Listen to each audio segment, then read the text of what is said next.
আসসালামু আলাইকুম। আজ আপনাদের করে দেখাবো মসুরির ডাল দিয়ে লাউ রান্না। এই মজার রান্নাটা আপনারা হয়তো অনেকেই করতে পারেন, কিন্তু আমি যেভাবে করে থাকি সেই রেসিপিটা আজকে দেখাবো। আর আজকের রান্নাটাও আমি খুবই সহজভাবে দেখিয়েছি। এভাবে রান্না করলে আমাদের বাসার প্রতিটা সদস্যই লাউ খুবই পছন্দ করে। চলুন শুরু করা যাক। আমি এখানে বড় সাইজের একটা লাউ নিয়েছি। লাউটা এরকম করে ছোট ছোট পিস করে কেটে নিয়েছি। লাউটা কাটার আগে অবশ্যই ধুয়ে নেবেন, আর কাটার পরে ধুলে লাউ থেকে অনেক বেশি পানি বের হয়। কাপের একটু বেশি আছে। আমি মসুরির ডাল নিয়েছি, এটা ভালো করে পরিষ্কার করে ধুয়ে নিয়েছি। লাগবে হাফ কাপ পেঁয়াজ কুচি, একটা বড় সাইজের টমেটো আমি এভাবে কেটে নিয়েছি, 5-6টা শুকনা মরিচ, 3টা তেজপাতা আর হাফ চামচের মতো আমি আস্ত জিরা নিয়েছি, আর কয়েকটা কাঁচামরিচ আমি মাঝখান দিয়ে কেটে নিয়েছি, 2 চামচ আদা রসুন বাটা।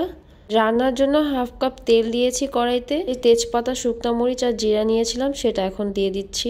একটু গরম হয়ে আসার পরে আমি এখানে পেঁয়াজ কুচি দিয়ে দিব। এবার সব একসাথে করে আমি ভেজে নিচ্ছি। অবশ্যই আস্ত একটু জিরা দিবেন লাউতে। অনেকেই হয়তো এই রান্নাতে জিরা আর তেজপাতা দেয় না, কিন্তু আপনি একবার দিয়ে দেখবেন আমার এই রেসিপিতে, আপনার খেতে খুবই ভালো লাগবে। যখন এরকম বাদামি হয়ে আসবে 2 চামচ আমি আদা রসুন বাটা দিয়ে দিচ্ছি, আর এটা হালকা একটু ভেজে নিয়ে আমি এখানে পানি দিয়ে দিব, যাতে আমি পরে যেই মশলাগুলো দিব সেটা পুড়ে না যায়। আর এখন আমি 1 চামচ হলুদের গুঁড়া আর হাফ চামচ মরিচের গুঁড়া দিচ্ছি, আর দিতে হবে 1 চামচ জিরার গুঁড়া। মশলাটা 1-2 মিনিটের মতো কষিয়ে আমি লবণ দিচ্ছি। মশলাটা একটু কষিয়ে নিলে লাউটা খেতে অনেক বেশি মজা হয়। আর এখন আমি ডালগুলো দিয়ে দিচ্ছি মশলার ভিতরে, দিয়ে আমি 2 মিনিটের মতো নেড়েচে ডালটা হালকা একটু ভেজে নিব। আবারও আমি একটু কষিয়ে নিচ্ছি মশলাটার সাথে ডালগুলো ভালো করে মিশিয়ে। আমি এখানে বেশি গুঁড়া মশলা ইউজ করিনি, কারণ লাউতে বেশি গুঁড়া মশলা ইউজ করলে ভালো লাগে না। আর এখন কষানো হয়ে গিয়েছে, আমি লাউগুলো দিয়ে দিচ্ছি। আমি ডালে এখন পর্যন্ত কোনো পানি দিইনি, কারণ লাউ থেকে একটু সামান্য পানি বের হবে। লাউগুলো দেয়া হয়ে গেলে আমি লাউয়ের সাথে ভালো করে ডালটা মিশিয়ে নিচ্ছি। আর এখন আমি কোনো পানি ইউজ করছি না। লাউটা ডালের সাথে মিশানো হয়ে গেলে আমি 5 মিনিটের মতো লাউটা ঢেকে রাখবো। তারপরে দেখবো কতটুকু পানি আমার লাউ থেকে বের হবে। চুলার আঁচটা এই সময় আমি মাঝারি করে দিচ্ছি, আর ফিরে আসছি 5 মিনিট পর। আমার লাউ থেকে মোটামুটি পানি বের হয়েছে। লাউটা আবার নেড়ে চেড়ে উপরেরগুলো নিচে আর নিচেরগুলো উপরে দিয়ে দিতে হবে। তারপর আবার আমি 5 মিনিটের জন্য একটু লাউটা ঢেকে রাখবো। লাউটা হালকা মজে একটু কমে এসেছে। ফিরে আসছি 5 মিনিট পর। 5 মিনিট পর ঢাকনা খুলে আমার লাউ থেকে বেশ পরিমাণে পানি বের হয়েছে। এখন আমি লাউটা নেড়ে চেড়ে পানি দিয়ে দিচ্ছি।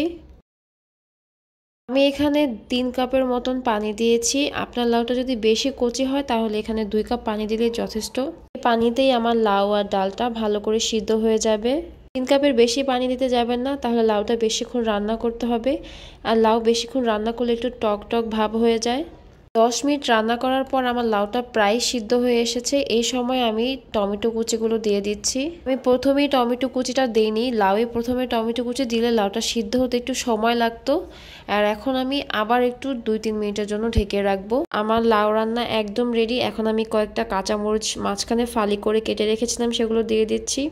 ধনেপাতা কুচি, এগুলো আমার বারান্দা থেকে ছেঁড়া, তাই অল্প দিলে খুব ভালো ফ্লেভার আসে।